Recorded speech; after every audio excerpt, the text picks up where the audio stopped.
So on to you, Karl.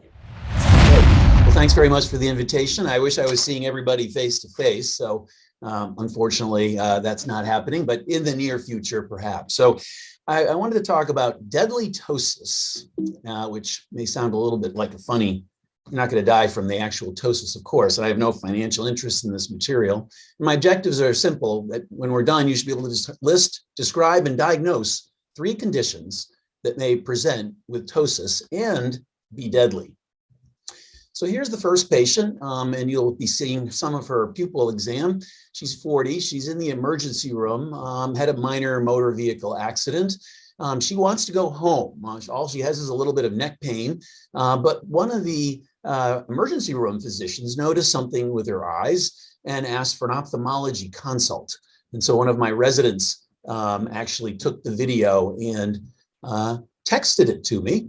And the question here, and of course, we're not going to get actual answers, but to get you thinking, what's your most urgent concern given this story? And you'll notice that there's not much ptosis, but there is a little relative ptosis on the right as compared to the left. Not very obvious. So I always tell my residents to, if you're not sure, measure it. So she had a little bit of right ptosis, and then I think you'll also notice she has a bit of anisocoria, and of course, ptosis and meiosis. And so the concern is that she has a Horner syndrome. And in this setting, after a minor motor vehicle accident and whiplash type injury, our main concern is for carotid artery dissection. And Horner syndrome should be fairly obvious, but not always. And I think I'll show you an example where not so obvious, but here's somebody who has sort of Horner syndrome plus. This is a different patient. And of course, the pupil should react normally, but there is a smaller pupil on one side with a little ptosis, maybe a little, it's usually never a lot of ptosis. And one of the easy, quick things to do, of course, is to simply look at the pupils in the light and the dark. And the Horner's pupil, the problem with the sympathetic chain, will not dilate as well as the normal pupil. So you see an accentuation of the anisocoria in the dark. And as I tell my patients, the anatomy is kind of funny. The sympathetic start up in the brain, and instead of going right to your eye or around your eye, they go down your spinal cord, over the top of your lung, back up your internal carotid artery, ultimately getting to the Mueller's muscle in the upper lid and Horner's muscle in the lower lid, and of course the iris dilator, and then some vasomotor fibers as well, hence the meiosis, ptosis, and anhidrosis that may occur. And again, the anisocoria worse in the dark.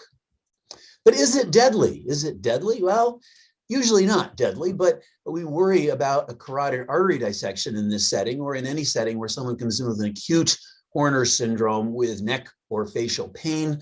We have to worry about this, where a small hole occurs in the inner wall of the internal carotid artery, and then as blood rushes up, it dissects between the layers and can create slow, stagnant blood flow and blood clots. Here's an MRI that was interpreted initially, by the way, as normal, showing the smaller flow void in the right internal carotid artery, and then the so-called crescent moon sign, which is clotted blood in the wall of the carotid artery in this patient with a Horner syndrome and carotid artery dissection. And depending on what you read, this is a fairly old review of carotid artery dissection. Death is not common, but did occur in this review. But we also see a variety of other neuro-ophthalmic problems that might occur, cranial nerve palsies, amaurosis, ischemic stroke, and so on. So it can be deadly. And I think we're still, at least in the US, we still get taught about the Pancoast tumor, the tumor in the lung apex, which I think is, I rarely ever see this because our imaging is so much better than when this was first described. And now we find these Pancoast tumors much more easily with modern imaging, but could be deadly, not quickly, but over some period of time. So that's the first condition. The second is this condition. This is a 63-year-old gentleman. He's noticed some droopy lid on the left. It looks like maybe he's got a little droop on the right too.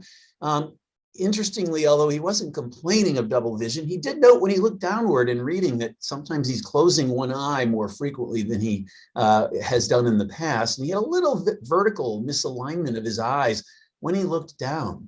What I want you to look at here in particular is his left eyelid when he looks from down to up. And you'll see there's an immediate little sort of a twitch downward or movement downward of that lid.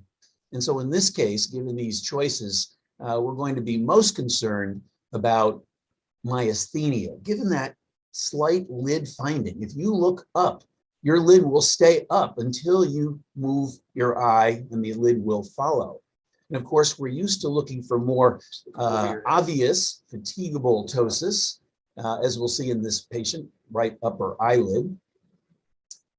So very obvious. This is not a edited video here to loop, and this is real time. People often ask, well, how long do you have them look up? And I said, till my arm gets tired, I guess, maybe a minute. Look for fatigable ptosis. There are other things we can look for. Kogan's lid twitch. Watch this fellow's right lid, and intermittently, I'll try to point it out, the upper lid, you'll see a little twitch. And we'll zoom in, right, there it is. There's a Kogan's lid twitch. The right. Kogan's lid twitch. And they're intermittent, no pattern. You see that? You should be thinking about myasthenia. And don't forget to check orbicularis strength. This is very quick and easy to do.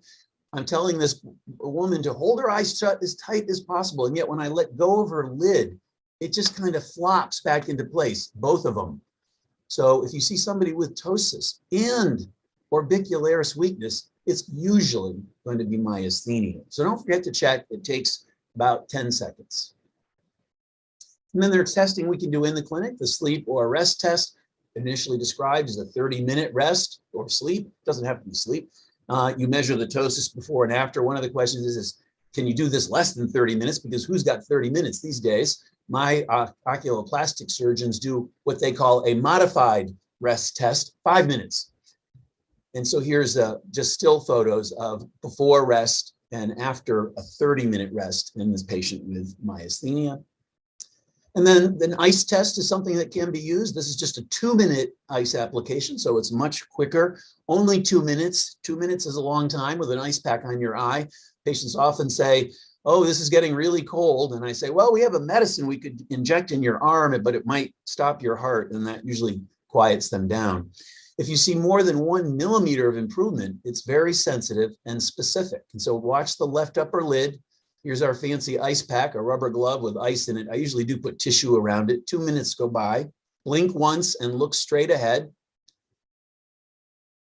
And you'll see this very positive ice test in this patient with myasthenia. And then, of course, there's lots of other testing that can be done. Acetylcholine receptor antibodies, MuSK, LRP4, lipoprotein receptor-related protein, tensilon testing, which I must admit I've not done in quite some time, or edrophonium, and neostigmine bromide, and can be done in kids. It's an IM injection if you need a longer period of time to judge the results. And then EMG, of course, although in ocular myasthenia, unless you're doing orbicularis or extraocular muscles, I don't find it very helpful. Is it deadly, though? Myasthenia gravis? Well, hopefully not, but we know that in patients who present with ocular myasthenia, and there's maybe some debate about the 60 to 70%, that may be high, but it certainly can become generalized. And when it becomes generalized, you can have a myasthenic crisis with respiratory distress. And currently, of course, with our treatments, if they're being treated, the mortality should be very low. But prior to our current treatments, there was a 75% mortality in respiratory crisis in myasthenia. So it can be deadly. Okay, and our second topic, or third topic, sorry, let me just turn the volume down, is this lady who I will never forget. She came in and was referred with right ptosis. She denied double vision. She denied pain. However, when I was examining her and looking at her ptosis, and then of course, looking at her eye movements, whenever we see someone with ptosis, we want to pay very close attention to what we call the fellow travelers. And those are the pupils and the eye movements. And we look closely at her pupils, and she really maybe had the slightest bit of the anisocoria. Pupils reacted pretty well. Her eye movements didn't look bad, but she said, oh, you know, I didn't notice it, but when I look up, it is double. And indeed, she had a small right hypotropia in up gaze. And this was a Friday morning. And I said, well, you know, this could be a very mild right third nerve palsy. It could be myasthenia. There wasn't really anything else. There's no pain. But what am I going to be most worried about? Well, if this is a mild right third nerve palsy, we want to rule out an aneurysm, which could kill her. And so I called the radiology and said, hey, I've got a patient, please, can you do this? I know it's Friday, but I don't want to wait over the weekend. And she went over, and later on in the day, they called me back and said, oh, you know, she's really claustrophobic. We're going to have her come back on Monday for anesthesia and MRI. And I said, well, is she still there? Yes. Okay. So I talked to her. I said, you know, if you get a headache, any other problems, you know, go to the emergency room. And that was the plan. So what we're worried about, of course, is the related to the anatomy. And you can see the origin of the posterior communicating artery retracted here and the third nerve. Of course, if an aneurysm forms, as we see on this MRA or right in that general area, what's the first thing that that aneurysm is going to connect with? Well, possibly the third nerve. And so that's why we're so concerned about PCOM, posterior communicating artery aneurysms. So Monday rolled around, and we called radiology to get the results, and they said, oh, you know, she didn't show up. And I said, oh. So we called her house, and they said, oh, boy, Sunday morning she got a bad headache and went to the emergency room and died. And that was the moral to that story. So as I say, I will never forget her. You know, should we have admitted her and put her on fluids? I mean, got an emergency anesthesia? Maybe so. In retrospect, I can tell you that although ophthalmologists think of aneurysms as being urgent, neurosurgeons often say, oh yeah, just send her over. We'll take care of her the next few days sometime. So again, a very scary case. So in summary, for deadly ptosis, even subtle, seemingly isolated ptosis may be the first sign of a life-threatening condition. Pay close attention to those fellow travelers. Pupils, is it a Werner? Is it a third nerve palsy? Motility, is it myasthenia, third nerve palsy? And of course, don't forget about variability and fatigability, which are characteristic of myasthenia. And I thank you for your attention. Thank you.